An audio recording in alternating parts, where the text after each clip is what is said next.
ठीक है ठीक। नमो वितरागाय। नमो विद्रागाय। नमो अरिहंताणम। नमो अरिहंताणम। नमो सिद्धाणम। नमो सिद्धानम। नमो आयरीयाणम। नमो आयरीयानम। नमो वज्रायाणम। नमो उज्जायानम। नमो लोये सव्वासाहुणम। नमो लोये सव्वसाहनम। ऐसो पंचन मुक्कारो। येषु पांचनमुक्कारो। सव्वपावप्पणासनो। सब्बपावपनासनो। मंगलाणं च सव्वेसिं। मंगलानं च सब्बेसिं। परमं हवै मंगलम्। परमं हवै मंगलम्। ओम नमो भगवते वासुदेवाय। ओम नमो भगवते वासुदेवाय। ओम नमः शिवाय। ओम नमः शिवाय। जय सच्चिदानंद। जय सच्चिदानंद। जय सच्चिदानंद। जय सच्चिदानंद। दीपक जी, हाँ। आपसे ही शुभ शुरुआत करते हैं, पूछिए।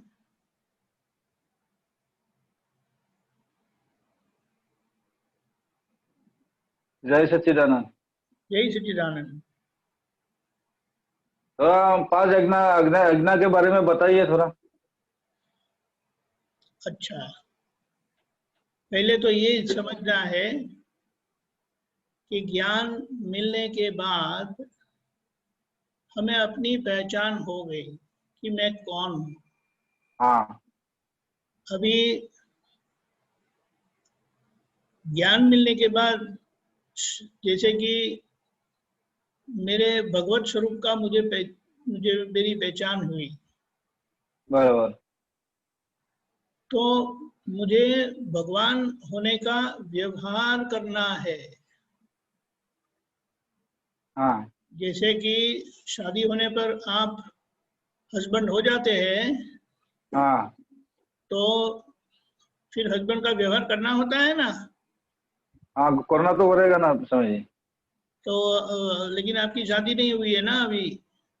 शादी हो गई। हो गए। हाँ हाँ हाँ। तो ये बड़ी अच्छी बात है। तो हाँ। शादी के दूसरे ही दिन आप, अरे शादी के दिन ही, शादी के बाद आप पति हो गए। हाँ बराबर।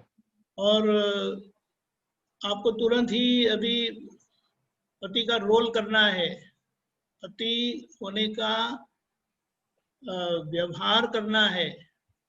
हाँ तो क्या आप कर पाएंगे? आपने किया था। तो हो ही जाता है ना। अच्छा, हो जाता है। अगर आप बोलते हैं कि हो जाता है, तो फिर आपकी धर्म पत्नी से उनको कोई शिकायत नहीं होनी चाहिए। लेकिन मैं तो ऐसा सोचता हूँ, क्योंकि मेरी शादी नहीं हुई है आपके जैसे, कि ब्रिज कुमार, सुरेश जी, नरेश जी, हाँ। ज्ञानमल जी, फिर हाँ हम उनको भी पूछेंगे, जतन देवी को भी, कि शिकायत तो होता है। शादी होने के बाद क्या आपके पति पति होने का व्यवहार कर रहे थे? आपने उनको पहले ही दिन पति होने का सर्टिफिकेट दे दिया था? आपकी वाइफ को धीमे से पूछना कि जब कितने साल हो गए आपको शादी होने पर? 2006 में किया था। ओ, बहुत टाइम हो गया। तो हाँ 2006 में तो अभी तो 14 साल हो गया। तो आप धीमे हाँ से आपके पत्नी को पूछना कि जब से मेरी शादी, अपनी शादी हुई, तो क्या मैं हाँ तब से ही एक आदर्श पति हो गया था कि मेरे में कुछ कमी थी? आप बोलो कि मुझे कोई झगड़ा नहीं है, सिर्फ पूछना है, मुझे समझना है, क्योंकि बराबर। ये ज्ञान मिलने के बाद मुझे थोड़ा ऐसा लगा कि थोड़ा जानना चाहिए। क्योंकि हाँ अगर आप शादी हुई तो आपको एक आदर्श पति होना चाहिए कि नहीं होना चाहिए? चाहिए ना।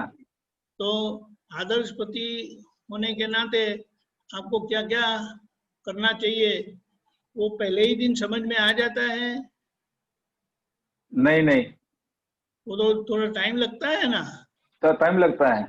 तो उसी तरह से ज्ञान मिलने के बाद आपको भगवान की भूमिका में दादा ने बिठा दिया। तो बराबर। क्या भगवान की भूमिका का व्यवहार आप करेंगे? आपको करना है वो अलग बात है, लेकिन क्या हाँ आपका व्यवहार भगवान होने के नाते, मैं शुद्धात्मा हूं हाँ यानी आप भगवान हो गए, हाँ। तो वो व्यवहार आपका हो गया था तभी से? नहीं हुआ तो कोशिश तो है लेकिन हुआ नहीं। हाँ, तो दीपक जी ऐसा है कि दादा ने हमें ये आज्ञा इसलिए दी है कि ऐसी भगवत दृष्टि वाले जो भगवान हुए हैं बोलते हैं कि हाँ मैं शुद्धात्मा हूं, तो हमारा व्यवहार कैसा होना चाहिए, तो उसका नाप दिया है, प्रमाण दिया है ये 5 आज्ञा में। हाँ। समझ गए? बराबर। तो जैसे कविराज का एक पद है कि ज्ञानी पुरुष के ज्ञान मिलने पर अब हम भगवान होने की भूमिका में आ गए। जैसे आप हाँ पति की भूमिका में आ गए हैं, हाँ तो अभी तो डैडी भी हो गए होंगे ना। हाँ हाँ हाँ। तो दो डैडी दो, की दो है, लड़की है एक लड़का लड़का हाँ, है। तो डैडी की भूमिका में भी आपको अभी एक आदर्श डैडी होना पड़ेगा कि नहीं? पड़ेगा ना जरूर। हाँ, तो आप धीमे से बच्चों को पूछो कि ये क्या हम अच्छे डैडी हैं? मैं बोलो सच सच बताना, सिर्फ मुझे अच्छा लगे ऐसा नहीं बताना। तो हाँ उसका आज्ञा देने के पीछे का कारण यह है कि हमें भगवान की गद्दी पर बिठा दिया। ज्ञान मिलने हाँ। पर हम भगवान की गद्दी यानी कुर्सी पर बैठ गए, लेकिन बराबर। भगवान का हमारा व्यवहार भगवत व्यवहार नहीं है। हमें हाँ जैसे कि आपको देख के आपके साथ हाँ। जो कोई व्यवहार करता है, तो आपको क्या बताते हैं? आप भगवान है करके बताते हैं? नहीं नहीं। तो आपके धर्म पत्नी है वो आपको भगवान है करके बताते हैं, तो बोले भगवान बाद में हो ना, पहले पति हो ना अच्छा सा, ऐसा बोलेंगे ना? हाँ। नहीं, आप होंगे, लेकिन ये एक प्रश्न है। बराबर। आज्ञा देने के पीछे का आशय यह है कि ज्ञान मिलने पर हमें भगवान की सीट पर, कुर्सी पर बिठा दिया है। अच्छा अच्छा। यानी वो जैसे वो राज सिंहासन होता है ना, हाँ। तो राज सिंहासन पर अगर हमें बिठाया जाता है तो राजा का जैसा हमारा व्यवहार होना चाहिए कि नहीं? सही है ना। उसी तरह से हमें भगवान के सिंहासन पर बिठाया है। हाँ। मैं शुद्धात्मा हूँ, वो भगवान का सिंहासन पर हमें बिठा दिया है, तो हमारा बराबर। व्यवहार ऐसा होना चाहिए कि नहीं?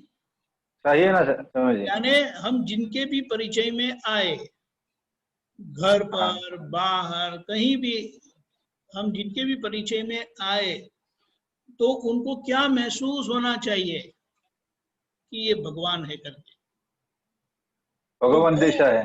वो होने के लिए हमें क्या, कैसा होना चाहिए, वो दादा ने हमें ये 5 आज्ञा दी है। अच्छा।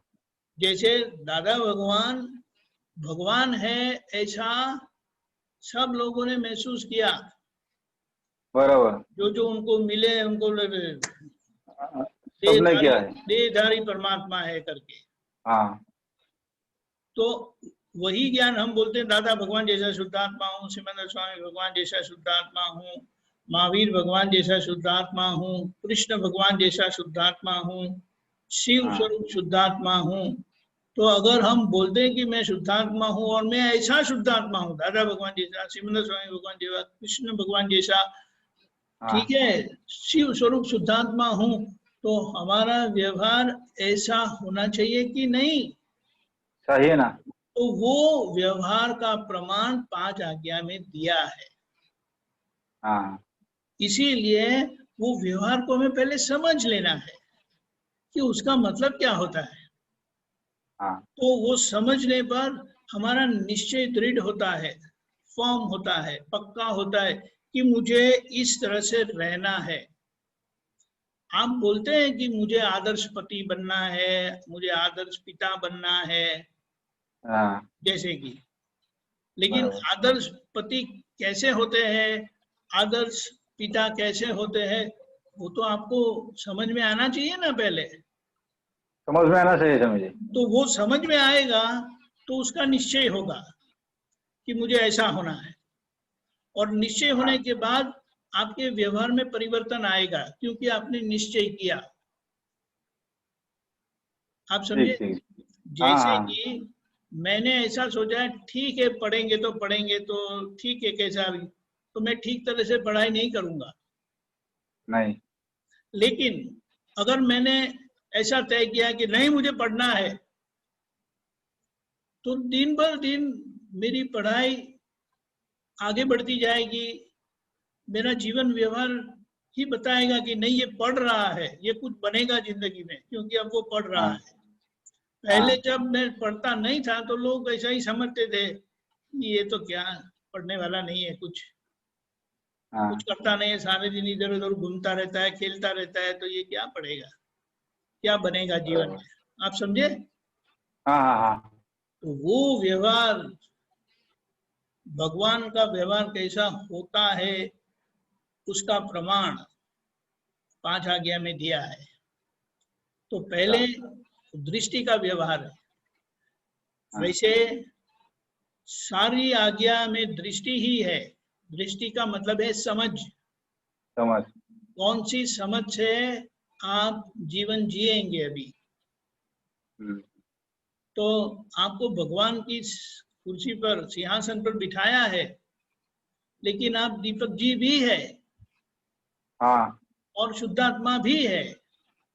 हाँ। तो ये दोनों का समतोल कैसे रखेंगे आप, बैलेंस कैसे रखेंगे? तो इसके लिए पहली 2 आज्ञा दी है हाँ कि व्यवहार दृष्टि से मैं दीपक जी हूं और निश्चय दृष्टि से शुद्धात्मा हूं। उसका हाँ मतलब क्या है कि बाहर कोई आपको अभी मिल नहीं रहे, आप अकेले बैठे हैं।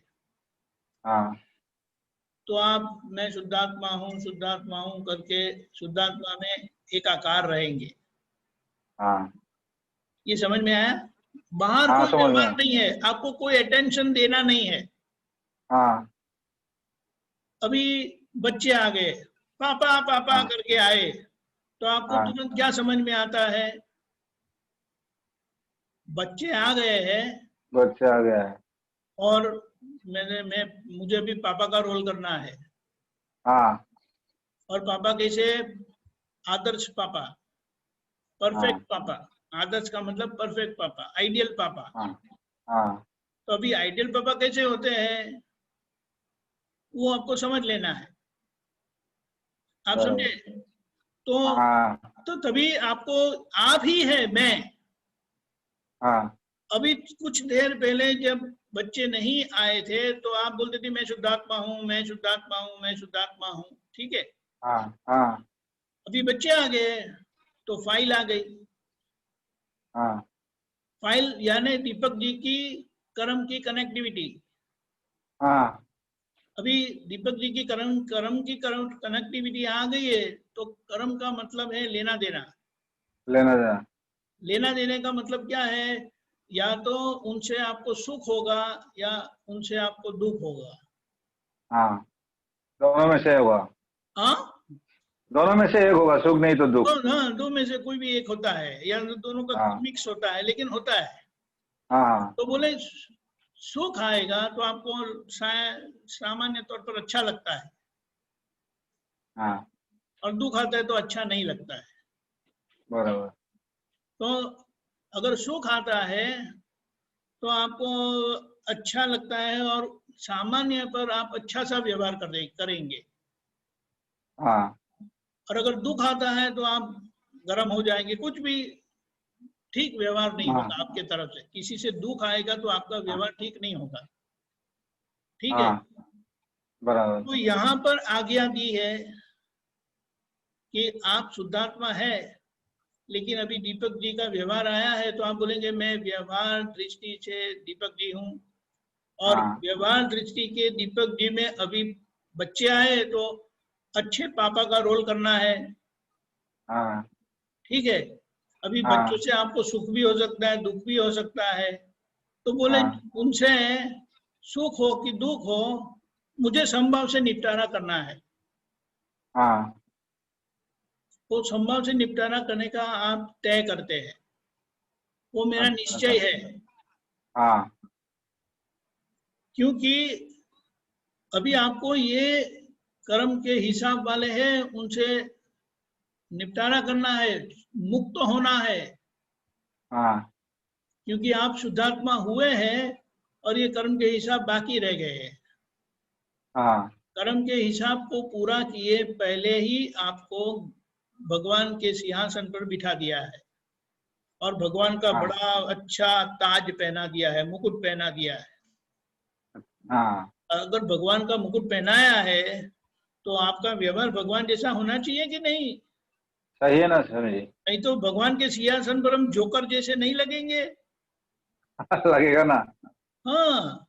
तो अभी दादा ने हमको भगवान के सिंहासन पर बिठाया है, तो हमारा हाँ व्यवहार आदर्श होना चाहिए, उत्तम होना चाहिए। तो हाँ इसीलिए बताया कि हम संभव से निपटारा करेंगे। हमारा व्यवहार कैसा होगा कि जहां हम सुख दुख से प्रभावित नहीं होंगे, दोनों का संभव से निपटारा करेंगे। हाँ तो आप तय करते हैं, बच्चे आ गए पापा हाँ पापा करते आए तो आप तुरंत समझ गए कि फाइल आ गई, और मुझे हाँ आज्ञा दी है कि भगवत व्यवहार करने के लिए मुझे फाइल का संभव से निपटारा करना पड़ेगा। हाँ तो पहले तो बच्चे बच्चे करके बहुत अच्छा लगता था, अरे मेरे बच्चे आ हाँ गए। हाँ लेकिन ये बच्चे तो है, लेकिन बच्चे नहीं, कर्म का हिसाब है। हाँ वो कोई दुख भी देगा, कोई सुख भी देगा। अगर आज सुख देता है तो बड़े होकर दुख भी दे सकता है। हाँ बराबर है। वो दुख नहीं देता है, वो सुख नहीं देता है, हमारे कर्म हमें सुख या दुख देते हैं। हाँ समझ गए? तो हाँ समझ गया। मुझे संभव से निपटारा करना है। समझ गए आप? हाँ हाँ ऐसा आप समझ गया तय समझ गया। करेंगे। अभी तय करने के बाद आप उनसे व्यवहार करेंगे। आपने दो दृष्टि से देख लिया, व्यवहार दृष्टि से बच्चा है, लड़की है, लड़का है, निश्चय दृष्टि से शुद्धात्मा है। अब ये फाइल आ हाँ गई है तो मुझे संभव से निपटारा करना है। हाँ कर्म का हिसाब आप लोगों को इकट्ठा करता है, हाँ वो व्यवस्थित शक्ति इकट्ठा करता है। हाँ व्यवस्थित शक्ति इकट्ठा करती है, वो व्यक्ति अपनी मर्जी से नहीं आते हैं। हाँ उनको जो प्रेरणा होती है ना दिमाग में, हाँ कि हाँ हाँ पापा से जाके पूछो कि पापा से कुछ करना है करके, वो हाँ वो प्रेरणा उनको व्यवस्थित शक्ति देती है हाँ और आते हैं आपके पास।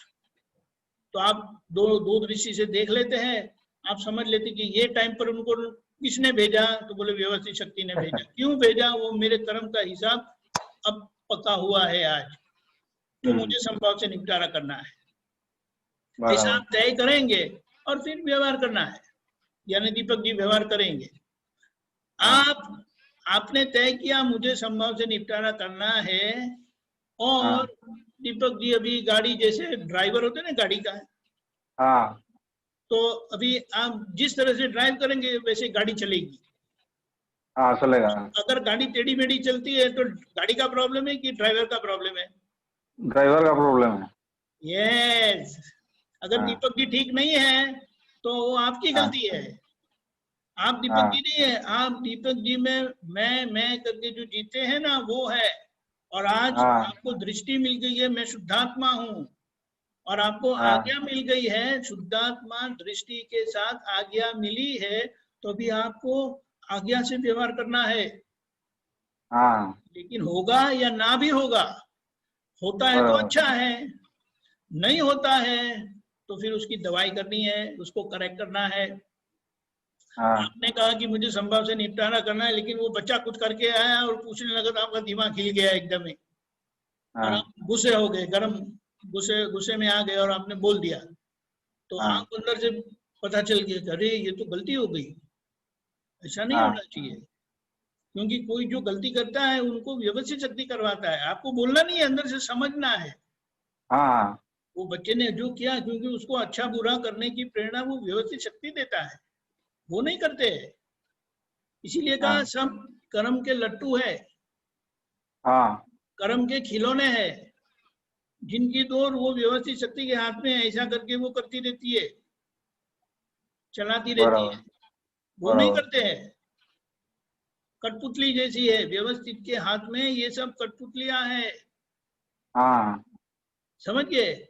तो आप, बराबर। तो ये समझ जाने के बाद आपको पता चलता है कि अरे ये तो उनको व्यवस्थित ने करवाया है, तो फिर आप उसकी दवाई करते, उसका समाधान करते।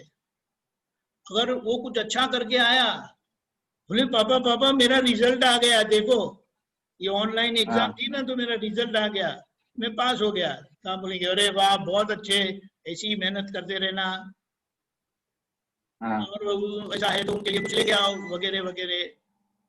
हाँ तो आपने सही व्यवहार किया कि अगर मतलब वो पास हो गया तो पास हो गया तो क्या हो गया, सब लोग पास होते, उसमें खुश क्या होने का है, ऐसा नहीं करना है, हाँ समझ गए? हाँ, बराबर समझे।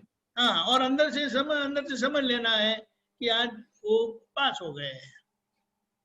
और अगर कम मार्क्स आए या कुछ गलती करके आया, झगड़ा करके आया, तो आप समझ लेना हाँ है कि उनके हिसाब में ये हुआ है। तो आप अंदर विचलित नहीं होना है, संभव से निपटारा करना है।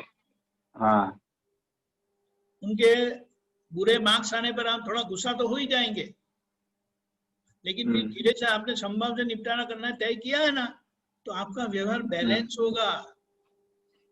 हाँ हाँ तो आप बोलेंगे कैसे हो गया ये, पढ़ाई नहीं की थी? नहीं पापा मैं बीमार था, ये हुआ था वो हुआ था, और थोड़ा मैंने ध्यान नहीं दिया, अभी से ध्यान दो, क्योंकि पढ़ाई नहीं करेंगे तो आगे बढ़ेंगे कैसे?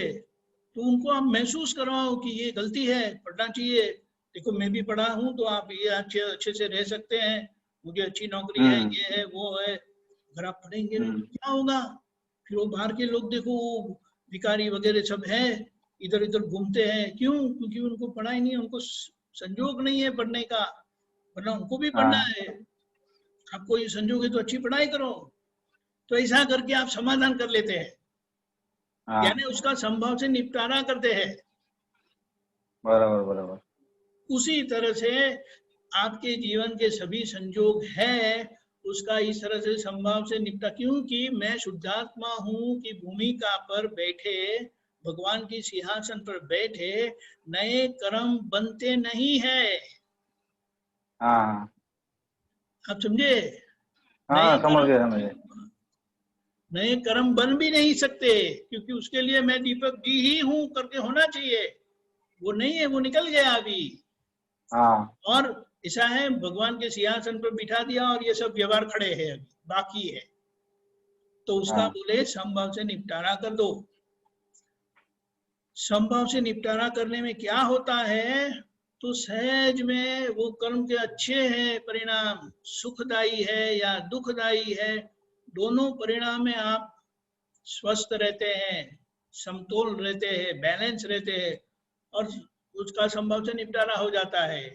नहीं तो क्या हाँ होता था, पहले विषमता होती थी, विषम भाव होता था, राग द्वेष होना, हाँ तो विषम भाव कहते हैं। और विषम भाव से क्या होता है, विषम भाव से आगे का कर्म सुख दुख देता है और नए कर्म बनते हैं, बराबर।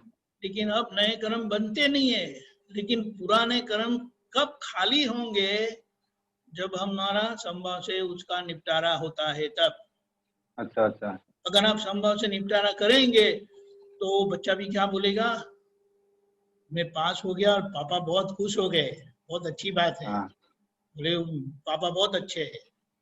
हाँ समझो उसके मार्क्स कम आए और आपने बड़े समाधान से, शांति से उसका डील किया, व्यवहार किया, तो वो बोलेंगे पहले तो मुझे लगता था कि पापा बहुत नाराज होंगे, शायद एक दो थप्पड़ भी मार देंगे, लेकिन थप्पड़ नहीं मारा, बड़ी अच्छे से समझाया, और मुझे लगता है कि मुझे पढ़ना चाहिए, ये गलत है, मैंने ध्यान नहीं दिया, वो गलत है, इतने अच्छे पापा है, रात दिन मेरे लिए काम करते हैं, तो मुझे पढ़ना चाहिए, ये महसूस होता है उसको।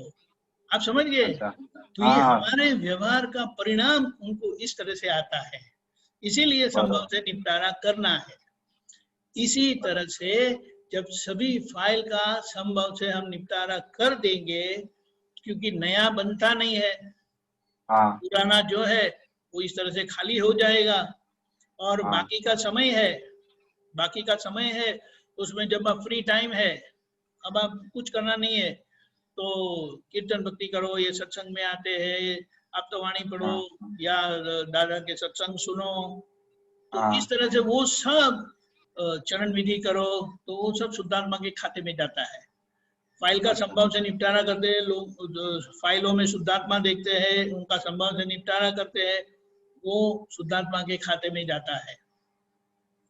फिर ऐसा बहुत नहीं अच्छा है, समझे। अब पिक्चर देखने गए, मूवी देखने गए, तो उसका भी संभव से निपटारा करो, क्योंकि बच्चों को हाँ ले जाना पड़ता है, कभी कभी घूमने ले हाँ जाओ, परिवार को घूमने ले जाओ, आसाम ले जाओ, हाँ। नहीं जाना, ले जाना पड़ता है। और वो पड़ता है कोई बीच हाँ, बीच तो में। वो संभव से निपटारा करने का, अभी अभी आपको ये करने का, ये वो नहीं करने का, ऐसा नहीं है, संभव से निपटारा करेंगे तो हाँ। संभव से निपटारा के आशय से करेंगे, नहीं करेंगे तो भी संभव से निपटारा करेंगे। अच्छा अच्छा। और जैसे सब फाइल का संभव से निपटारा हो गया, तो आप शुद्धात्मा कंप्लीट, यानी बराबर। मैं जो पहले मानता था कि मैं दीपक ही हूँ, आपको ये ज्ञान हो गया कि मैं शुद्धात्मा हूँ, मैं शुद्ध आत्मा हो गए। और भगवान के सिंहासन पर बिठा दिया, और भगवान के सिंहासन पर बैठे बैठे ये फाइल का संभव से निपटारा करना है। तो क्या है, फाइल चाहे कितनी भी टेढ़ी हो, हाँ लेकिन हम तो भगवान के सिंहासन पर बैठे हैं, तो हमें पता चल जाता है कि वो फाइल टेढ़ी नहीं है, वो मैं टेढ़ा था, हाँ व्यवहार दृष्टि वाला दीपक टेढ़ा था, इसीलिए हाँ। ये फाइल टेढ़ी मिली, लेकिन अब मुझे संभव से निपटारा करना है। तो संभव से बराबर निपटारा करने से वो फाइल का संभव से निपटारा हो गया, तो आपका टेढ़ापन था वो निकल गया, कर्म बराबर। के हिसाब का अंदर जो टेढ़ापन था वो सामने से वो फाइल आती है। हाँ तो ऐसा है, फिर जब सब व्यवहार का खाता पूरा हो गया, व्यवहार का खाता यानी फाइल के सब संभव से निपटारा हो गया, तो आप बराबर। पूर्णतः शुद्धात्मा हो गए। अब आपको कोई बुलाने आएंगे नहीं, कहने आएंगे नहीं, करवाने आएंगे नहीं, लेकिन जब तक आते हैं तो उनका संभव से निपटारा करना है। निपटारा करना बराबर। तो ये मुश्किल है।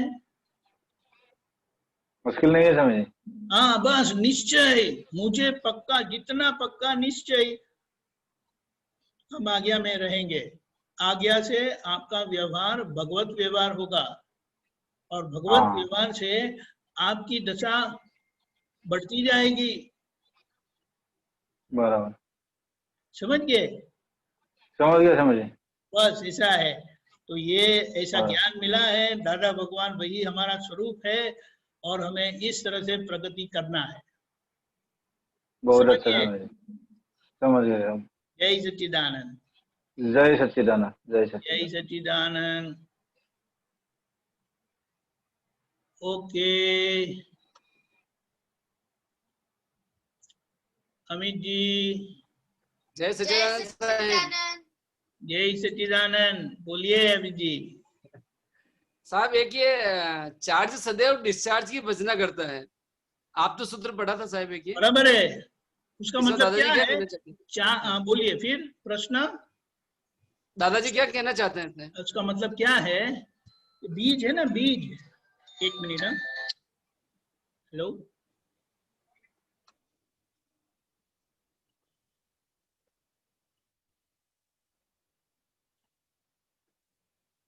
चार्ज का मतलब बीज, बीज। एक बार बीज को वातावरण मिल जाता है, पानी वगैरह, तो वो अंकुरित होता है ना। हाँ साहब।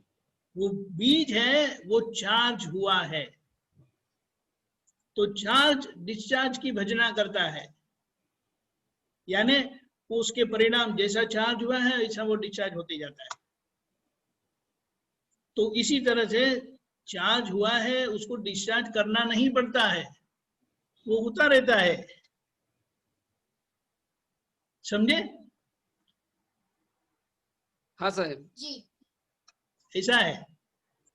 इसीलिए ये जो परिणाम आते हैं उसके हम करता नहीं है, वो होते रहते हैं, संजोग के करता नहीं है हम, बराबर बात है साहब। ऐसा है।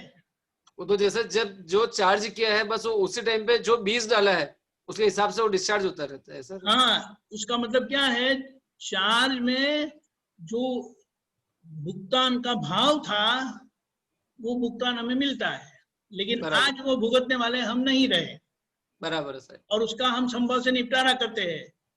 बिल्कुल बराबर है साहब। सुख आए या दुख आए दोनों का संभव से निपटारा कर देते हैं। तो सुख में राग नहीं करते, दुख में द्वेष नहीं करते, बराबर है साहब। दोनों का संभव से निपटारा होने से उस कर्म के हिसाब में से निकल जाते हैं। नया चार्ज हुआ था, अब डिस्चार्ज हुआ तो नया चार्ज नहीं हुआ, तो वही हमारी मुक्ति है। बिल्कुल साहब, समझ गए? हाँ साहब, ऐसा है। जय सच्चिदानंद। जय सच्चिदानंद। जय सच्चिदानंद। जय सच्चिदानंद। केशवानंद जी, जय सच्चिदानंद। Sorry for delay. आप अरे ठीक है, आपने आपका पीरियड थोड़ा लिया। नहीं नहीं, अच्छा हो बहुत गए, अच्छा, आप आ बहुत गए। अच्छा, बहुत अच्छा। हाँ चलो, हरीश जी। हाँ, केशवानंद जी, जय सच्चिदानंद। जय सच्चिदानंद। हाँ, दीपक भाई, जय सच्चिदानंद। जय जय सच्चिदानंद। हाँ। अच्छा, ये कुदरत किया करे और तुम जानो, वही मोक्ष मार्ग है, ये समझना है। ये 416 है ना आपका? हाँ, रेफरेंस से। हाँ, एक मिनट, मैं वो निकालता हूँ। केशवानंद जी 1 मिनट। हाँ हाँ हाँ।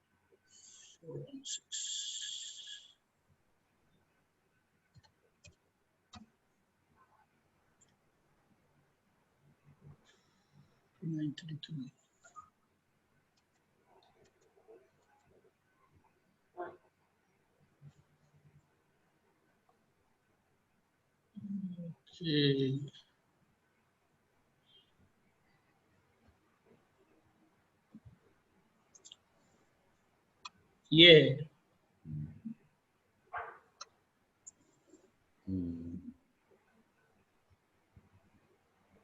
કુદરત કર્યા કરે ને તમે જાણ્યા કરો એ જ મોક્ષ માર્ગ। हाँ। Perfect perfect. बस ये वही बहुत समझना। बहुत बड़ा रहस्य है, क्योंकि कुदरत कुदरत जो काम कर रही है, जिसको दादा ने शक्ति, व्यवस्थित शक्ति का नाम दिया कि कुदरत या व्यवस्थित शक्ति, वो अपने हिसाब से हर कोई प्रकार का काम किए जा रही है। बराबर। कुदरत जो है अपने हिसाब से वो काम किए जा रही है, उसको जानना कि क्या हुआ। आज व्यवस्थित शक्ति का जो दादा ने समझाया कि भाई जितना जो व्यवस्थित शक्ति को आपने जाना उतना आप मोक्ष के तरफ नजदीक आ गए। वही मोक्ष मार्ग है, वही, उसके सिवा कोई मोक्ष मार्ग है नहीं। बाकी तो सब लोग क्या बोलते हैं, कुदरत ने ऐसा किया, पर कुदरत क्या है उस व्यवस्थित शक्ति को दादा ने खोज के निकाला और उसका जानकारी दी कि व्यवस्थित शक्ति कैसे चलती है, किस तरह से सबको व्यवस्थित रखती है। आपको लगता है कि ये कुदरत की, ये तो सब अव्यवस्थित चल रहा है, तो ये अव्यवस्थित भी व्यवस्थित चलता है, वो दादा ने खोज करके बताया।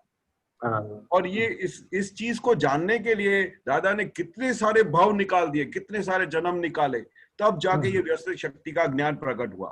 तो दादाजी ने इतना बड़ा रहस्य दे दिया कि जो जगत में कुछ भी आपको ऐसा लगता है कि ये अव्यवस्थित है, आपके भाई ने आपके ऊपर कुछ दावा कर दिया, बहुत बड़ा दावा कर दिया, तो आप बोले कि भाई हो के अपने मेरे पे दावा कर सकते हो? तो दादा ने क्या बोला, ये जो अव्यवस्थित आपको लगा कि ये कैसे हो सकता है, मेरे पे दावा कैसे कर सकता है, मैं तो उसका सगा भाई हूं, तो भी दादा बोलते हैं वो व्यवस्थित है। आपको ऐसा लगता है कि ये अव्यवस्थित है। जैसे ये जानकारी आपको हो गई, जिस दिन आपने अव्यवस्थित को भी जानना शुरू कर दिया और आपने समझा कि ये अव्यवस्थित भी व्यवस्थित है, वो ही सबसे बड़ा मोक्ष मार्ग है। बराबर बराबर। तब से आपकी मोक्ष मार्ग की गाड़ी शुरू हो जाती है। तभी आपको लगेगा कि अरे सब कुछ गलत हो रहा है तभी भी मेरे को व्यवस्थित लगता है, तो ये मोक्ष मार्ग नहीं है तो क्या है। ये अपनी गलती का हिसाब है। हाँ, उसमें फिर कितने रहस्य आ जाते हैं कि अगर सही। भाई ने आपके ऊपर दावा किया तो कौन से हिसाब से किया होगा, लास्ट बर्थ में मैंने उसके साथ क्या हिसाब से उसका पैसा सब लूट लिया होगा, वो इस जन्म में मेरा हिसाब पूरा कर रहा है। तो ये सब जो ज्ञान हुआ और फिर आपने इस अव्यवस्थित चीज को जाना, वो सबसे बड़ा मोक्ष मार्ग है। अच्छा, वो सबसे बड़ा मोक्ष मार्ग है। बहुत बढ़िया। हाँ, सही है। हाँ सही है। एक दूसरा सूत्र भी है। हाँ, और नंबर क्या है? उसका नंबर 419 पेज नंबर 2950। 2950। ओके। हाँ जी।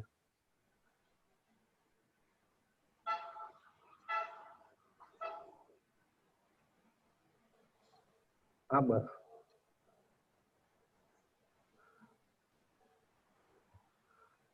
પ્રકૃતિ એટલે मतलब પોતાના સ્વભાવની स्वभाव की अजागृति और भ्रांति। भ्रांति, हाँ, वो प्रकृति को हम क्या मानते हैं कि ये मेरी प्रकृति है, वो प्रकृति को वो खुद को मान लेता है कि ये मैं हूं।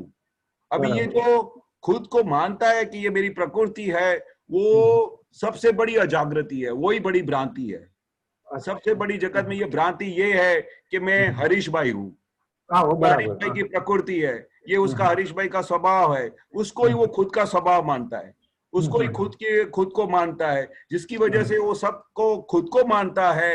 वो बोलते हैं कि सबसे बड़ी अजागृति है, वही सबसे भ्रांति है। वही दादा भगवान हमारी भ्रांति तोड़ देते हैं जब हमको वो हरीश के साथ जुदापना का ज्ञान देते हैं, जुदापना के साथ उसको अलग कर देते हैं, तब हमारी सब भ्रांति उड़ जाती है। पूरी अजागृति जो भी हमारे शरीर के अंदर है, वो सब पूरी समझ हमारी चेंज हो जाती है। बराबर।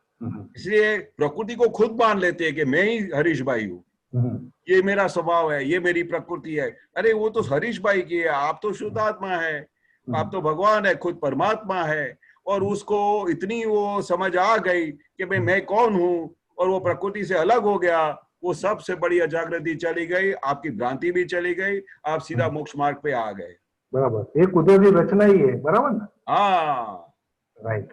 ये कुदरती रचना है जिसका कोई बाप भी बनाने वाला नहीं है, जैसे दादा बोलते हैं। Right right right. जय सच्चिदानंद सर। जय बहुत बढ़िया। जय सच्चिदानंद। जतन सूर्या। जय सच्चिदानंद। जय सच्चिदानंद। कोई दिखाई नहीं दे रहा है? ठीक है, बोलिए जय सच्चिदानंद। बोलिए बोलिए। वीडियो ऑफ रखा है, आवाज नहीं आती ना, इसलिए। अच्छा, बोलिए। हाँ स्वामी जी, मेरा क्वेश्चन है, द्रव्य कर्म समझाइए थोड़ा। हाँ, जो द्रव्य कर्म मतलब कौन सा? जो हमारे सामने है, जो द्रव्य है, जो जिसको हम दिखाई देता है, वो हमारा द्रव्य कर्म है। 3 टाइप के कर्म है, द्रव्य कर्म, भाव कर्म, नो कर्म। तो ये जो सबसे बड़ा द्रव्य कर्म है, वो जिसके हिसाब से अपने को उसका स्थायी नमूने से दिखाई देता है, बाह्य तरीके से दिखाई देता है, जो हमारे आंखों से दिखाई देता है, वो द्रव्य कर्म है, बरोबर। उसके बाद भाव कर्म आता है, उसके बाद नौ कर्म आता है। तो ये द्रव्य कर्म हमारे आंखों के सामने हर एक चीज आती है, जो हमको दिखाई देती है कि इसने मेरे से गलत बात किया, इसने मेरे को अपने को खुद को कोई चीज नहीं समझ में आती है तो दूसरे के ऊपर आरोप करते हैं। ये बाहर के जितने भी द्रव्य कर्म है, जिसकी वजह से हमारा सब अटक गया है, पूरा जगत पूरी उधर जगह पे अटक गई है पूरी जगत, उस सब कर्मों से अलग में ऐसा शुद्ध आत्मा हूं। इसलिए हम दादा भगवान को जब हमारे जितने भी ये तीनों 3 कर्म है, हमारा भाव कर्म, द्रव्य कर्म, नो कर्म, हम दादा भगवान के सामने समर्पण कर देते हैं। जब हम समर्पण करते हैं तभी हम उससे मुक्ति पाते हैं, नहीं तो यही तीनों 3 कर्मों को हम अपना समझते हैं और उसके हिसाब से हम जगत में चलते हैं। पर ये तीनों 3 जब हम सब दादा को समर्पण कर देते हैं, उसके बाद शुद्धात्मा का पद प्राप्त होता है, फिर उसके बाद निर्लेप पद प्राप्त होता है, उसके बाद हम मोक्ष का अनुभव कर सकते हैं। तो ये संसार के तीनों 3 कर्म हमारे को जो पकड़ के रखे है, वो जो हमको छोड़ते नहीं है, जिसकी वजह से पूरा संसार बंधा हुआ है, जिसकी वजह से अनंत काल से हम भटक रहे हैं, वो सब कर्मों को हम दादा भगवान को समर्पण कर देते कि दादा भगवान ये आपके चरणों में हमने समर्पण किया, अभी हमको इनमें से मुक्त करवा के हमको मोक्ष के तरफ लेके जाओ। जी स्वामी जी। तो ये सब कर्म हम दादा को समर्पण कर देते हैं। उसके बाद हम एकदम अलग होके हल्के फूल की तरह होके और वो भगवान का खुद का अनुभव करते हैं, अपने खुद का स्व सुख का अनुभव करते हैं। इसके लिए दादा भगवान सबसे पहले ये तीन कर्मों को हमको समर्पण करवाते थे जब हमको ज्ञान विधि देते थे। जी स्वामी। सही है ना? जी स्वामी। जय सच्चिदानंद। जय सच्चिदानंद। जय सच्चिदानंद। बोलिए, अभी कौन है भाग्यशाली? अशोक जी, आपका प्रश्न।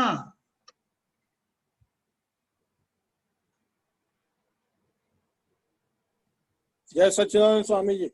जय सच्चिदानंद। जय सच्चिदानंद। दीपकानंद जी जय सच्चिदानंद। जय सच्चिदानंद। एक ये सुबह के दिव्य देशना में आता है, मानव धर्म अर्थात प्रत्येक बात में उससे विचार आए कि मेरे साथ ऐसा होता तो क्या हो। मानव धर्म क्या? मानव धर्म अर्थात प्रत्येक बात में उसे यह विचार आए कि मेरे साथ ऐसा हो तो क्या हो। हाँ, समझिए केशवानंद जी? नहीं अधूरो वो लगे ना, वो बोल रहे हैं कि मानव धर्म किसे कहते हैं कि हाँ। प्रत्येक संयोग में जो अगर वो मेरे साथ ऐसा हो तो मुझे क्या होगा। हाँ बरोबर, वो मानव धर्म। अभी मानव धर्म क्या है कि भाई हमको हमारे मन वचन काया से सबको सुख देना चाहिए, ये मानव धर्म है। बरोबर, किसी का अणक का पैसा कोई लूट नहीं लेना चाहिए, वो मानव धर्म है। बरोबर, पर स्त्री पे नजर नहीं जाना चाहिए, वो गलत बात है, वो मानव धर्म ऐसा नहीं होना चाहिए। तो जो भी चीज गलत हो रही है इस धरती पे, जो भी चीज हमारे जो दूसरा आदमी उसके ऊपर उंगली करे, वो मानव धर्म नहीं है। हमारे पे हमारे वर्तन से व्यवहार से सबको सुख मिले, हमारे कोई भी हम कार्य करते हो तो कोई हमारे पे उंगली ना करे, तो वो समझने का कि हम अपने मानव धर्म में हैं। मानव धर्म का ध्येय क्या है? मानव धर्म का ध्येय यही है कि हमारे मन वचन काया से सबको सुख हो। हम अगर घर में रहते हैं तो हमारे वाइफ है, हमारे बच्चे हैं, उनको हमारी तरफ से दुख नहीं होना चाहिए। हमारे बच्चे हैं, उनको अच्छी तरह से पढ़ाना चाहिए, उनको अच्छे संस्कार देना चाहिए। हमारे आस पड़ोस के जो लोग हैं उनको हमारे व्यवहार से दुख नहीं होना चाहिए। संसार में जितने भी दुखी है, कोई भी किसी को तकलीफ होती है तो हम उसके लिए कैसा सुख स्वरूप बन जावे, वो हमारा मानव धर्म है। और सबसे बड़ा मानव धर्म दादा ने ये बताया कि हमारा ये देह जो हमको मिला है, ये मनुष्य अवतार मिला है, वो किस रीजन से मिला है, किस कारण से मिला है। लोगों को पता ही नहीं है कि हमारा ये जीवन का ध्येय क्या है। दादाजी सबसे पहले जितने भी लोग नए आते थे, सबसे पहले पूछते थे कि ये मनुष्य अवतार का ध्येय क्या है, आपके जीने का क्या रहस्य है, क्या आपको जानना है, क्या इसका मतलब है। तो कोई जवाब नहीं देता था। कोई बोलता था कि हमारा ये धर्म है कि भाई हम अपने बच्चों को देखभाल करें, वाइफ की देखभाल करें, अपनी ड्यूटी करें, बिजनेस में जाए, नौकरी करे। पर सबसे बड़ी चीज जो पूछते थे दादा, वो कोई जवाब ही नहीं देता था। वो बोलते थे दादाजी कि सबसे पहले मनुष्य का धर्म, मानव धर्म ये होना चाहिए कि मैं कैसे करके मोक्ष में जाऊं, ये अपना मानव धर्म होना चाहिए। तो ये जो हमारा मानव धर्म है उसकी हमको पहचान ही नहीं है। इसकी वजह से हम गलत राह पे चले जाते हैं, किसी को दुख दे देते हैं, किसी का अणक का पैसा उठा के लेके आते हैं। कोई अपने को तकलीफ में पैसा देता है तो हम बोलते हैं कि चलो वो बहुत बड़ा अमीर आदमी है, उसको वापस नहीं देंगे तो क्या फर्क पड़ेगा। पर वो लक्ष्मी तो 11th प्राण है दादा बोलते हैं। तो किसी को भले मल्टी मिलियनर आदमी क्यों ना हो, अगर आपको उसका 1 लाख रुपया आपने दिया होगा तो उसको नींद में भी याद आएगा कि मैं अशोक भाई को 1 लाख रुपया दिया है, पर वो अभी तक देता नहीं है। भले वो करोड़पति आदमी हो, पर हमारा मानव धर्म क्या है कि उसने हमको तकलीफ में मदद किया तो हम उसको कैसे करके पैसा वापस दे दे। किसी का अणक का 1 रुपया भी मेरे पास नहीं रहना चाहिए, वो मानव धर्म है। तो मानव धर्म का मेन ध्येय ये है रहस्य में, इनर में जो दादा भगवान के रहस्य से जानना चाहे तो मानव धर्म का ध्येय ये है कि भाई वो कैसे करके मोक्ष में जाए, वो सबसे बड़ा ध्येय है। और उसको प्रत्येक बात में विचार आए कि मुझे ऐसा हो तो क्या हो, मेरे साथ ऐसा हो तो क्या हो। ये बहुत बड़ी चीज बताई है कि प्रत्येक संयोग में, हर एक पल, अगर आपने किसी का पैसा उठा लिया और आप उसको वापस नहीं दे रहे हैं तो सेम थिंग आपको ऐसा विचार आना चाहिए कि मेरा अगर कोई पैसा 1 लाख रुपया कोई दबा देवे तो मुझे कैसा लगना चाहिए, मुझे क्या होगा, मेरे साथ ऐसा हो तो क्या होगा, मेरे वाइफ को कोई नजर डाले तो मुझे क्या होगा, मेरी बच्ची, मेरी डॉटर पे कोई गलत नजर डाले तो क्या होगा। तो ये सब उसको विचार आए तो मुझे ऐसा हो तो क्या हो, मेरे साथ ऐसा हो तो क्या हो। इसका बहुत बड़ा रहस्य ये है कि मानव धर्म कैसा होना चाहिए कि हर एक बात में, हर एक संजोग में हमको ऐसा लगे तो मेरे साथ हो तो क्या हो। वो एकदम डर जाए, एकदम उसको जागृति आ जाए कि अरे मेरे साथ ऐसा हो तो क्या हो जाए। जी सर। ये ऐसी जागृति होनी चाहिए। ये मानव धर्म का डिटेल में मीनिंग है। जी सर। एक और है सर, ये गुजराती में लिखा है इन्होंने, आ संसार एटले पर्वस्तानु संग्रह स्थान। हाँ,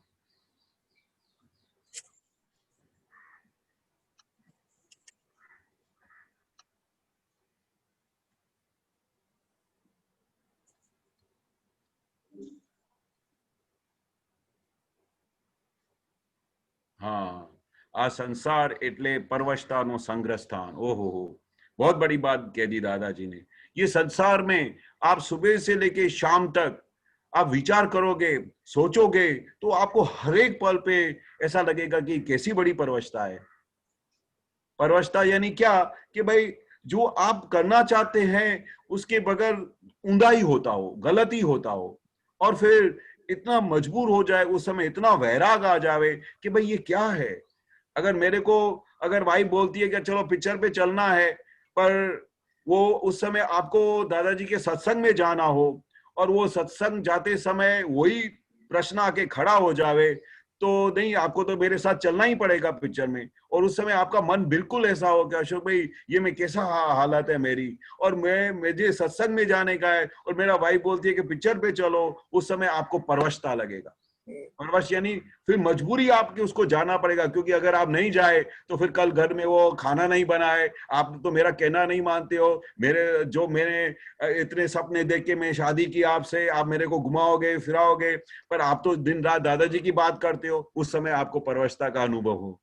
ऐसा कितने महात्माओं को होता था, उनका मन में ऐसा हो कि मुझे दादा के सत्संग में जाना है, उसी समय कोई पकड़ के दूसरी जगह लेके जाए। उस समय इतनी परवशता लगती थी कि पूछो मत कि ये कैसा मैंने उधर साइन किया है, ये मैं कैसी सिग्नेचर किया है कि जिस समय मुझे आज्ञा में रहने का है, जिस समय मुझे सत्संग में रहने का है, उसी समय मुझे अपोजिट डायरेक्शन में जाना पड़ता है। ऐसा सुबह से लेके शाम तक संग्रह स्थान क्यों बोला कि भाई सुबह से लेके शाम तक आप ऑब्जर्व करोगे, सूक्ष्म रीते से विचार करोगे तो आपको ऐसा ही लगेगा कि ये पूरा संग्रह स्थान है परवशता का।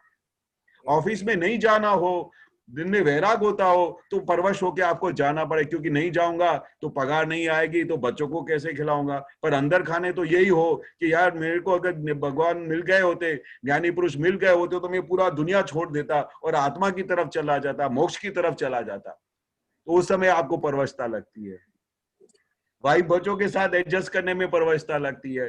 कोई बाहर से, अभी आप सत्संग में बैठे हो या उस समय आप कुछ सामायिक करते हो, प्रतिक्रमण करते हो, तो अचानक आपके नॉक होता है दरवाजे पे, आपका कोई दोस्त आ जाता है या कोई रिश्तेदार आ जाता है और फिर आके वो संसार की बातें करता है, तो फिर से आपको परवशता लगेगी, अरे ये क्या यार, मैं अभी तो सत्संग में बैठा था, अभी मैं विधि कर रहा था, अभी ये दुनिया भर की और धंधे की बातें लेके बैठा है। अभी आपको, दूसरे लोगों को तो ये पता नहीं होगा ना कि आपके अंदर की परिणति क्या है, आपके अंदर अभी क्या चल रहा है। अभी तो आपको मोक्ष के सिवाय कुछ अच्छा ही नहीं लगता है, आज्ञा के सिवाय। ये तो फिर ना छूट के दादा ने आज्ञा दी है कि चलो ये फाइल आई है, अभी इसके साथ संभाव से निकाल करो। पर उस समय संभाव से निकाल करते समय आपको तो ये अंदर खाने जरूर होगा कि ये कैसी परवशता है मेरी, मैं नहीं बात करना चाहता हूं तो भी मुझे बात करनी पड़ रही है। तो इस तरह से आप सुबह से लेके शाम ऑब्जर्व करोगे, आपको तो हर एक पल आपको ऐसा लगेगा कि ये परवशता है। मैं दूसरे के वश में आ जाता हूँ क्योंकि मेरे पास कुछ रास्ता ही नहीं है। और फिर दादा की आज्ञा भी होती है कि आप फाइल का संभावे निकाल करो, पर अंदर खाने तो यही लगता है कि ये परवश है। और पूरा संग्रह स्थान माना सुबह से लेके शाम तक एक भी ऐसा संयोग नहीं मिलेगा। कभी कभी आपके फेवर में भी संयोग आ जाएगा, पर कितनी बार अगर संसार में आप रहते हो तो नॉर्मली आपको हर पल ऐसा ही लगेगा कि ये परवशता है। जी धंधे पे नहीं जाना हो तो भी परवशता है, इसलिए जाना पड़ता है। जी सर। सही है। एक और है सर, परमात्मा, ये भी गुजराती में ही है। परमात्मा छे, परमात्मा छे जे अने ते तमारी पाछे से बहार क्या खोजे छे, पण कोई आपने से दरवाजो खोली आवे तो दर्शन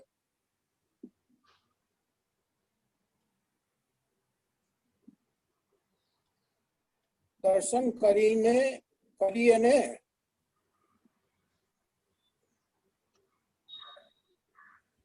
क्या हुआ? दर्शन करिए ने दरवाजे एवो बसाई गયેલો છે ને કોઈ આદો પોતાનીથી બોલાય તેવો छोड़े नहीं, ये तो पोते। कौन सी डेट का है? ये सर अभी पुराना है, थोड़ा लास्ट वीक का होगा यार। लास्ट वीक, बाप रे।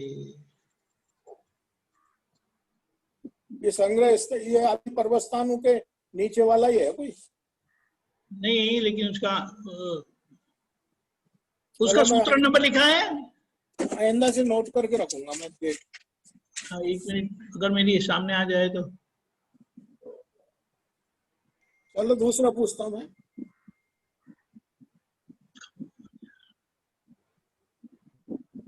स्वयं का अनिश्चय यही हमारे जीवन की प्रगति में सबसे बड़ा अवरोध है।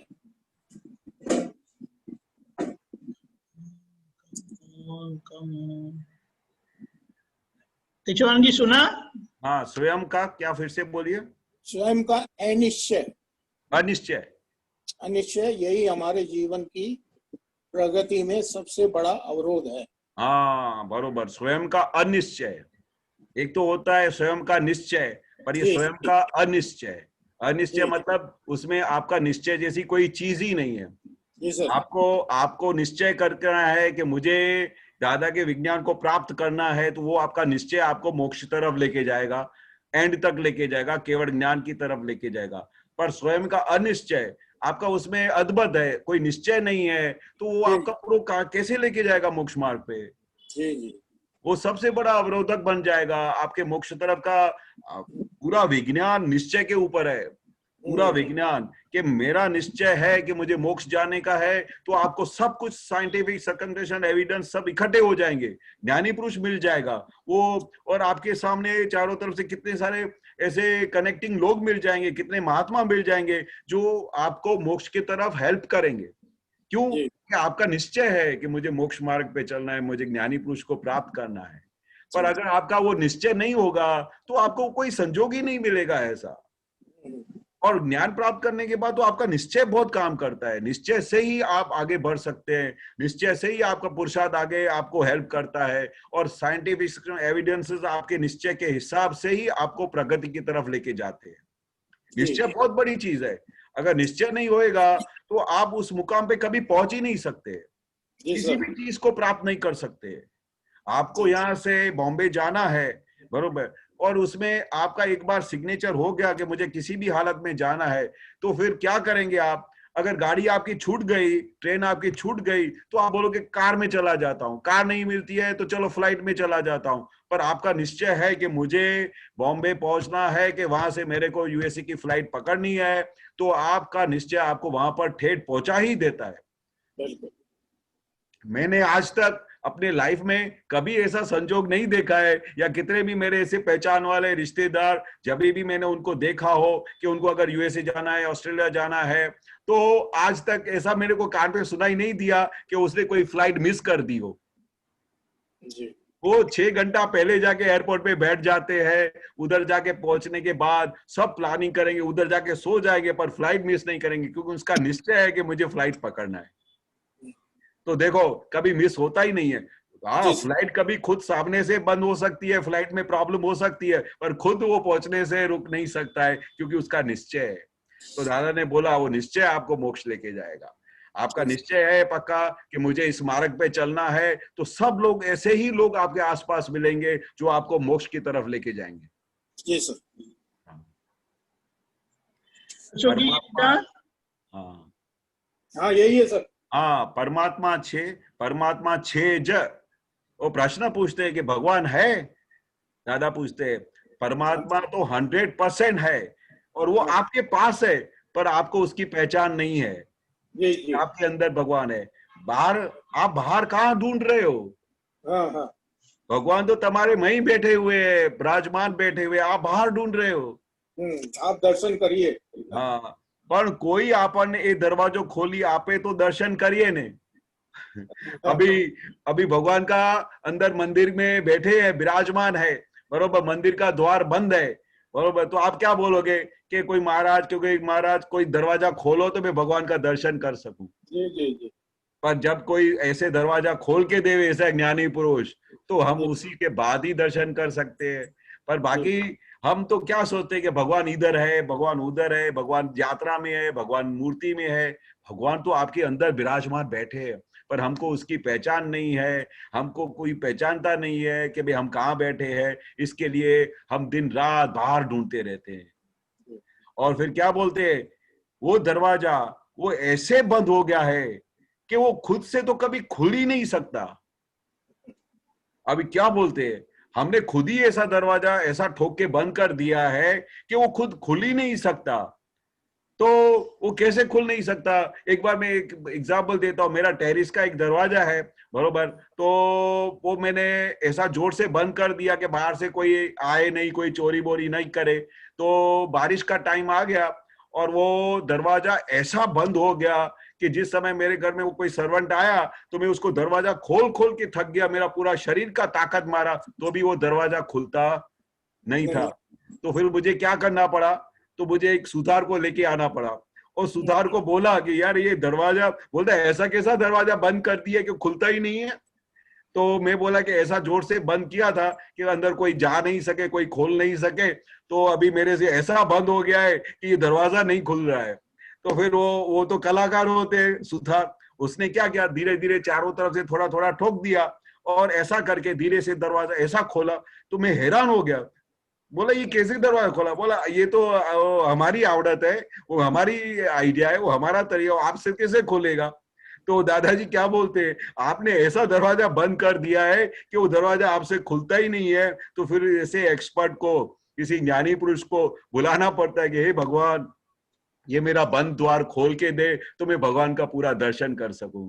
तो ये ऐसा खुद एक्सपर्ट हो, जो खुद अपने आप को पूरे विज्ञान में प्राप्त कर लिया हो, मोक्ष का स्वरूप हो गया हो, वो ऐसा वो भगवान मिल जावे जो खुद को अब उसने पार कर दिया हो पूरे जगत को, तो वो हमको बाहर वो उस संसार में से हमको वो छुटा सकता है, हमारा दरवाजा खोल सकता है। बहुत अच्छा स्वामी।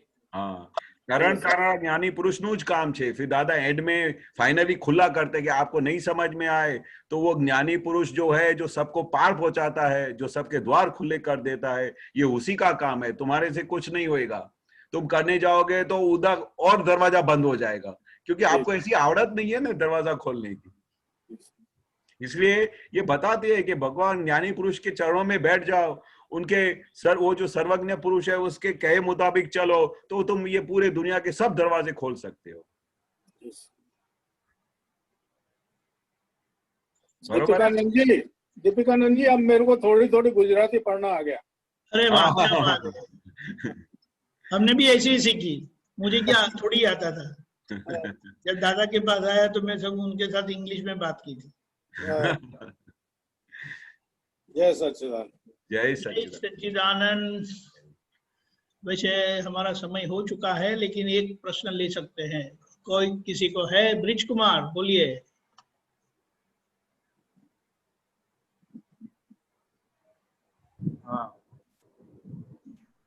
ये है, जय सच्चिदानंद। जय सच्चिदानंद। जब तक समाधि के लिए प्रयत्न है तब तक समाधि नहीं मानी जाती। जब तक समाधि के लिए प्रयत्न है तब तक हाँ। समाधि नहीं मानी जाती। हाँ, बरोबर बरोबर बरोबर। वो दादाजी क्या कहना चाहते हैं, जब तक आप करते हो, कर्ता में हो, बरोबर, तो वो कर्ता में जब आ गए तो वो समाधि नहीं होती है। समाधि तो सहज रहनी चाहिए, बिना कुछ करे। तो वो कैसे समाधि आती है? वो दादा ऐसे एग्जाम्पल देते थे कि जो आप हमारी आज्ञा में रहो न, तो महावीर भगवान जैसी समाधि रहे।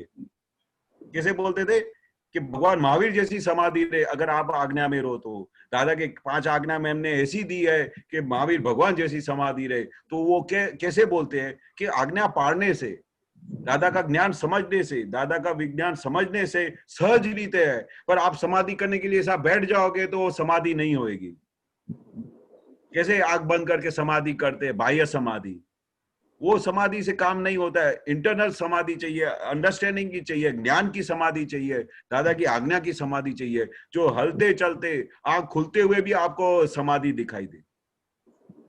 वो है नेचुरल समाधि है। वे वो विज्ञान से होती है, ज्ञानी पुरुष की कृपा से होती है, जो उसकी समझ हाथ में आ जाए, सहज समाधि। आपको वो सहज समाधि कैसे बोला कि आप अगर आपका भाई ने आपके ऊपर गुस्से हो गया, बरोबर, तो उस समय आपके अंदर सहज समाधि कैसे उत्पन्न हुई कि आप उसको निर्दोष देखोगे। वो बोलोगे ये मेरा ही हिसाब है, मेरे हिसाब की वजह से वो लड़ रहा है, और उसको आप जमा कर देते हो, तो वो सहज समाधि। और उस समय आपने अगर उसके अथरामण में आ गए और उसके साथ झगड़ा शुरू कर दिया, आप कैसे ऐसा बोल सकते हो? तो आप हलते चलते समाधि में से बाहर निकल गए। ये विज्ञान में रहे तो आप सहज समाधि है।